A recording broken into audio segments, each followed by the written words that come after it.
Hey guys, welcome back to my channel. ఈరోజు మన vlog చాలా స్పెషల్గా ఉండబోతుంది because I'm heading to the one of the most powerful temples in Bengaluru, Kateramma temple. కంబాలిపురలో ఉన్న కాటేరమ్మ టెంపుల్కి వెళ్తున్నాం. ఈరోజు మెజెస్టిక్ నుండి స్టార్ట్ చేస్తున్నాం. Bus number 317A. This is the one going towards Hoskote. So let's go and explore.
So మీరు కూడా వచ్చి ఆ పవర్ని, ఆ బ్లెస్సింగ్స్ని ఎక్స్పీరియన్స్ చేయొచ్చు. ఇకపోతే మనం ఈ ఆలయ చరిత్ర విషయానికి వస్తే, వందల ఏళ్ల క్రితం ఇక్కడ కటేరి అనే ఒక భక్తురాలు ఉండేవారు. ఆమె సంతానం లేని కారణంగా ఊరి వారి వల్ల అవమానాలు ఎదుర్కొని అడవిలోకి వెళ్ళిపోయిందని స్థానికులు చెబుతూ ఉంటారు.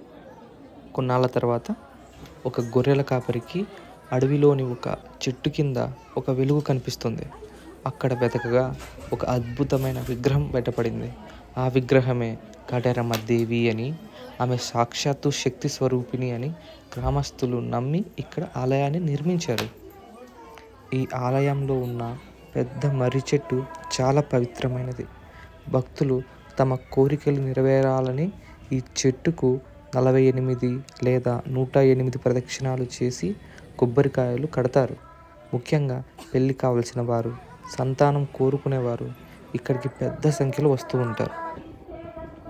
మనం చూస్తున్న ఎర్ర బట్టలో ఉండేటివన్నీ కొబ్బరికాయలే. అది అమ్మవారికి ముడుపుగా, మొక్కుగా కడుతూ ఉంటారు. భక్తులు వాళ్ళ కోరికలను మనసులో కోరి ఆ చెట్టుకు 9 వారాలు 108 సార్లు మర్రి చెట్టుకు ప్రదక్షిణాలు చేసి ఆ ముడుపు కట్టినట్లయితే వాళ్ళ కోరిక ఆ 9 వారాల లోపైనా లేకపోతే ఖచ్చితంగా ఆ కోరిక నెరవేరుతుందని గట్టి విశ్వాసం. ఇక్కడ స్థానికులు కూడా, చాలామంది భక్తులు కూడా చెప్పేది కూడా అదే. అలాగే ఇక్కడ చాలా విషయాలకు, చాలా నివారణలకు పూజలు అయితే నిర్వహిస్తూ ఉంటారు. అవి చాలామంది భక్తులు జాతక దోషాలు తొలగిపోవాలని ఇక్కడ రాహుకాల సమయంలో ప్రత్యేక నిమ్మకాయ దీపాలను వెలిగిస్తారు. ఇది ఇక్కడ చాలా శక్తివంతమైన పూజగా భావిస్తారు. ఇందాక చెప్పుకున్నట్టుగా ఈ ఆలయ ప్రాంగణంలో ఉన్న భారీ మర్రి చెట్టు కింద నాగదేవతల విగ్రహాలు కూడా ఉన్నాయి. ఇక్కడ 108 ప్రదక్షిణాలు చేయడం వల్ల భక్తులు తమ కోరిక నెరవేరాలని కోరుకుంటూ అమ్మవారికి కొబ్బరికాయను ఎర్రటి వస్త్రంలో కట్టి ముడుపుగా సమర్పిస్తారు.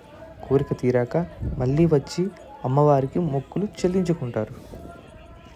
ఇకపోతే వారంలో అన్ని రోజులు పూజలు జరిగినప్పటికీ శుక్రవారం అండ్ మంగళవారాల్లో అమ్మవారికి విశేషమైన అలంకరణ మరియు అభిషేకాలు నిర్వహిస్తారు. ఈ రోజుల్లో భక్తులు రద్దీ కూడా ఎక్కువగా ఉంటుంది. అలాగే ప్రతి సంవత్సరం ఇక్కడ జరిగే కాటేరమ్మ జాతర అత్యంత వైభవంగా జరుగుతుంది. ఈ సమయాల్లో చుట్టుపక్కల గ్రామాల నుండి వేల సంఖ్యలో భక్తులు తరలి వస్తుంటారు.